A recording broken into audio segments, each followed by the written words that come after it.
बिस्मिल्लाहिर्रहमानिर्रहीम। 2 दिन का सेशन गुज़र चुका है। कल आखिरी दिन है। मेरा नहीं ख्याल कि इस सेशन को आगे एक्सटेंड किया जा सके। इसमें जो भी हुकूमत की तरफ से तकारीर हुई हैं, कोई क्लैरिटी नहीं है कि इस वबा से हुकूमत किस तरह निपट रही है या इस वबा से, कोरोना से पाकिस्तान की आवाम को बचाने की क्या स्ट्रेटजी है। इस वक्त तकरीबन 3 लाख टेस्ट हुए हैं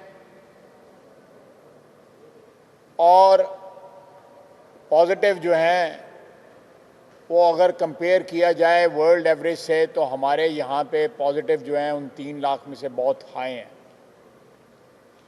1 मिलियन आबादी के ऊपर 1000 टेस्ट होना चाहिए। WHO का ये एक स्टैंडर्ड है। हमने 22 करोड़ की आबादी में अभी तक सिर्फ 3 लाख टेस्ट किए हैं। अभी हमारे यहाँ पार्लियामेंट के एक मेंबर बलूचिस्तान से हमें बता रहे थे कि वहाँ पे DG हेल्थ ने कहा है कि यहाँ पे सस्पेक्टेड 1.5 लाख केसेस जो हैं बलूचिस्तान में है सिर्फ। तो कौम के साथ एक बहुत बड़ा झूठ बोला जा रहा है। कौम को गलत इदादो शुमार जो है बताए जा रहे हैं। एक बहुत बड़ी क्राइसिस को झूठ के तले दबाने की कोशिश की जा रही है। अल्लाह ताला इस कौम को महफूज रखे। जो अदादो शुमार सामने आ रहे हैं वो लाखों से करोड़ों में जा सकते हैं और ये हुकूमत जो है इससे बिल्कुल कतई तौर पे नाबल्द है कि इस क्राइसिस को किस तरह फेस करना है। इस क्राइसिस के दौरान भी हुकूमत के हवारियों की, हुकूमत के क्रोनीज की, प्राइम मिनिस्टर के क्रोनीज की, हुकूमत में शामिल लोगों की लूट मार जारी रही और अभी भी जारी है। चीनी आटे का कोई पता नहीं है और अब न्यूयॉर्क में वाक़या पाकिस्तान PIA का एक होटल जो है वो बेचना, किसी कोई स्पेशल असिस्टेंट जो है प्राइम मिनिस्टर का, वो अंडर कवर जो है उसको बेचने की साजिश तैयार कर रहा है और ये प्रोसेस शुरू हो चुका हुआ है। मैंने ज़ाती तौर पे इसको कंफर्म किया है। तो इस क्राइसिस के दौरान जबकि हुकूमत की तवज्जो सिर्फ आवाम की जानें बचाने के ऊपर होनी चाहिए, वो लूट मार में इस वक्त मसरूफ़ हैं और एहतसाब जो है उसका प्रोसेस जो है सिर्फ और सिर्फ अपोजिशन के लिए महदूद होकर रह गया है। तो इन हालात में जब पार्लियामेंट में जो आईनी रिक्वायरमेंट है दिनों की वो भी पूरी नहीं की जा रही ताकि आइन का फोरम इस्तेमाल ना हो, तो हम मीडिया का सहारा ले रहे हैं ताकि आवाम को इस बात का इदराक हो कि मौजूदा हुक्मरान जो हैं कौम को और मुल्क को एक भयानक तबाही की तरफ ले जा रहे हैं। बहुत बहुत शुक्रिया। थोड़े से मैं सिर्फ एक बात ऐड करना चाहूँगा जो हमारे फाजल साथियों ने कही।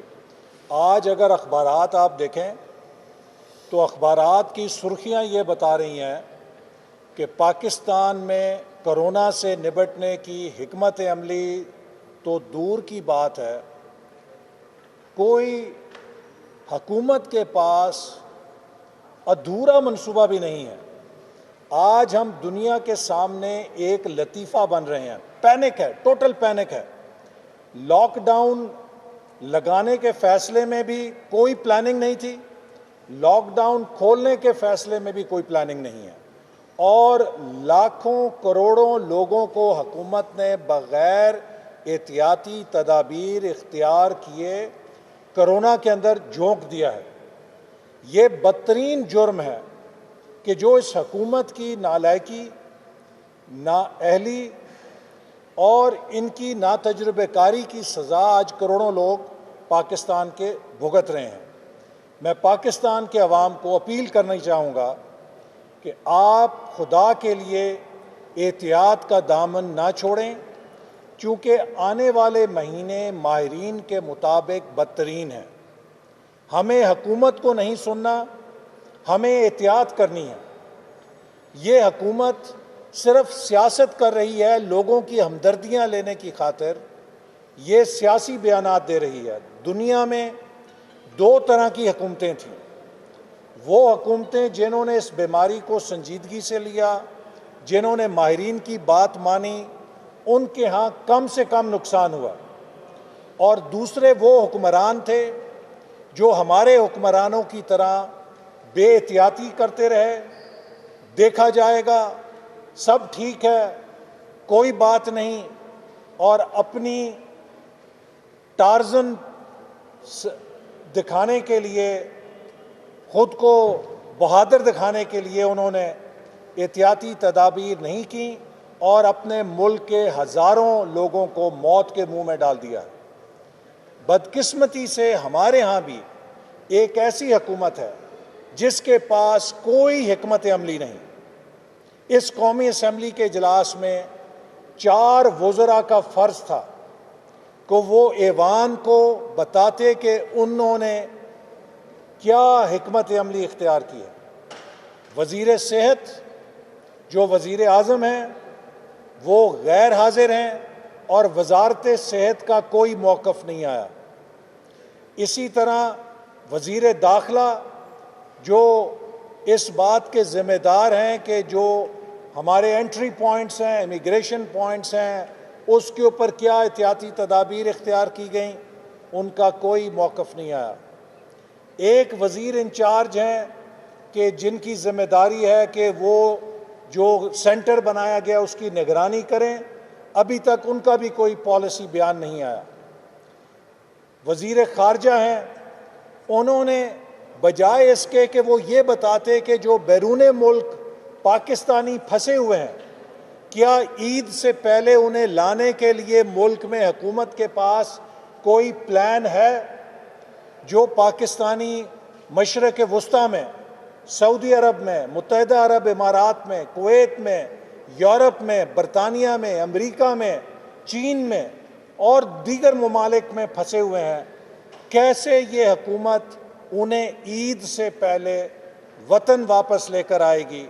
अगर PIA के पास जहाज़ नहीं है तो चार्टर किए जाते हैं। दुनिया के वो मुल्क जिन्हें अपने अवाम अजीज़ हैं, उन्होंने चार्टर करके जहाज़ अपने लोगों को वापस मुल्क में लेकर आए हैं। लेकिन इस हुकूमत ने बैरून मुल्क मुकीम पाकिस्तानियों को उनके हाल पे छोड़ दिया है। बैरून मुल्क मुकीम पाकिस्तानी चंदा लेने के लिए बहुत अच्छे हैं, रेमिटेंस भेजने के लिए बहुत अच्छे हैं, PTI की खजाने भरने के लिए तो बहुत अच्छे हैं, लेकिन जब उनके हकूक़ की बात आए, जब उनके हक की बात आए, तो ये हुकूमत उनसे आंखें बंद करके अजनबी बन गई है और उनको बेमदद छोड़ दिया गया है। वो होटलों के किराए भर रहे हैं, वो दियारे गैर में परेशान हो रहे हैं, सफारत खानों के ताले लगे हुए हैं, कोई उनकी बात नहीं सुनता और वो बेयारो मददगार हैं। ये बदतरीन मजाक है जो बैरून मुल्क मुकीम पाकिस्तानियों से हुआ है। लेकिन वज़ीर ख़ारजा ने उनकी कोई बात नहीं की। उन्होंने बात क्या की है, हम सिंध को फतह करने जा रहे हैं, हम 18वीं तरमीम ख़त्म करने जा रहे हैं। और इसी तरह एक वजारत है इंटर प्रोविंस कोऑर्डिनेशन की, इंटर प्रोविंशियल कोऑर्डिनेशन की, उसने भी ये नहीं बताया कि उसने सूबों के साथ हिकमत अमली मिलकर क्या बनाई है, कैसे सूबों के साथ कोऑर्डिनेशन की है। और फिर एक वज़ीर हैं जो है नहीं लेकिन मुशीर हैं, वज़ीर ख़जाना। हम जानना चाहते थे कि ऐवान को बताया जाता कि वो $5 अरब से ज़्यादा इमदाद जो पाकिस्तान को मिली है कोरोना के लिए, उस $5 अरब का क्या इस्तेमाल किया जा रहा है, ताकि ऐवान के मेंबर उसके ऊपर अपनी राय देते आप किस तरह इस्तेमाल करें। लेकिन उसका भी कोई नक्शा नहीं है और हमें ख़दशा ये है कि वो $5 अरब ये खसारे में फूंक देंगे, झोंक देंगे, ज़ाय कर देंगे और फिर फ़कीर के फ़कीर नज़र आएंगे इसके बावजूद कि ये पिछले 1.5 साल में पाकिस्तान का सबसे बड़ा कर्जा ले चुके हैं जो आज तक किसी हुकूमत ने नहीं लिया था। Thank you.